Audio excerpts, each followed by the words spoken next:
Hello my dear anime friends. In this video I will be giving you a recap of the movie called Your Name. Sit back and enjoy. Mitsuha is awakened by a vivid dream in which she interacts with someone named Taki. Her grandma and sister question her whether she is back to normal as she gets ready for school. Their statement perplexes her. She is cut off by an announcement on the news about a comet that would pass near to Earth. She subsequently runs into her buddies Seika and Tessie on their way to school. They run across Mitsuha's father, who is the mayor of the town and is running for re-election. He chastises her for her terrible posture, which embarrassed her in front of the school. Her pals also comment about her weird behavior the day before. Mitsuha has no memory of what occurred. Back in class, she notices a note in her book that asks, "Who are you?" This confuses her some more. Later that evening, Mitsuha participates in weaving and sake making. On a walk with her sister, she complains how boring their rural town is and confesses her desire to be a Tokyo boy in her next life. The next morning, Mitsuha wakes up in the body of a male high schooler called Taki. She touches the male body by the private parts to check if she really is a guy. Mitsuha, while in Taki, interacts with his buddies Tsukasa and Shinta,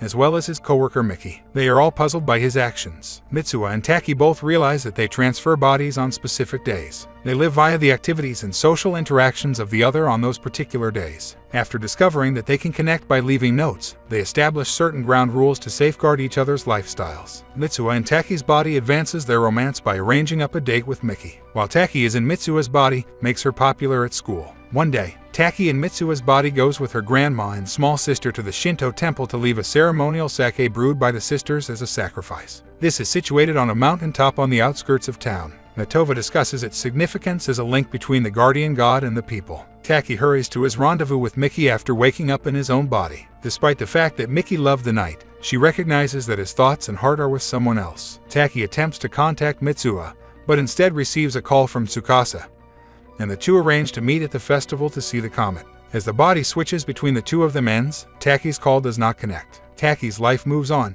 but this encounter has left a lasting impression on him. He undertakes study on the remote village he visited as Mitsuha, even producing an outstanding sketch of it. After completing his investigation, he heads out with Miki and Tsukasa in quest of Mitsuha. A restaurant owner recognizes the town in the sketch while holding the drawings. He was a local of the area and reveals the town's name as Itamori. He leads Taki and his pals to the now ruined village. The settlement was devastated when the comet suddenly splintered, killing 500 of its occupants. This occurred 3 years prior, in 2013. Taki checks his phone, absolutely taken aback, only to discover that Mitsuha's messages have vanished. His memories of her begin to vanish as well. The unthinkable occurs to him. As he is in 2016, the two are separated by time. Disturbed by this, he searches the fatality records and discovers the names Mitsuha, Tessie, and Seika. They died there 3 years ago. Taki walks to the shrine, recalling Grandma Matova's remark about how time is interconnected. In the hopes of reuniting with Mitsuha, he drinks the ritual sake Mitsuha made 3 years ago. This brings him back in time,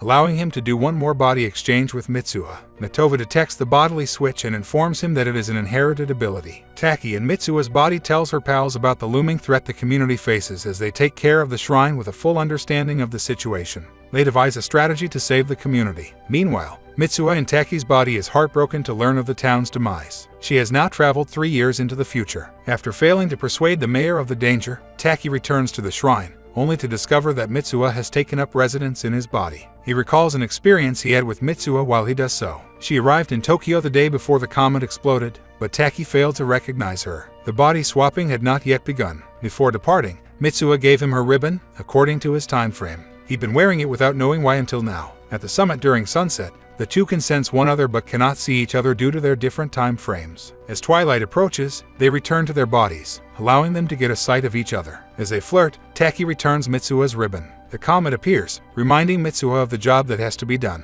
They try to write their names on each other's palms in case they forget when they wake up. Twilight passes before Mitsuha can write hers, sending them to their different timelines. Taki forgets about her when he is deprived of clues. Back in her timeline, Mitsuha and her pals carry out the plan by blowing up the electricity substation and issuing a fake emergency signal. This fails to evacuate the residents of the town. Mitsuha notices this and rushes to persuade her father to leave the town. As her memory of him fades, she discovers the love letter Taki scribbled on her palm. Not long after the comet lands in town after 5 years, Taki has graduated from university but is still unable to find work. He has a continuous craving for something, as well as an incomprehensible fascination with the comet that devastated the town in this time frame. The town's population were evacuated before the comet impacted. To everyone's surprise, they succeeded and there were no deaths. Mitsuha is currently residing in Tokyo and has a constant need for something. They had both forgotten about one another, but one day on the train, they see each other again.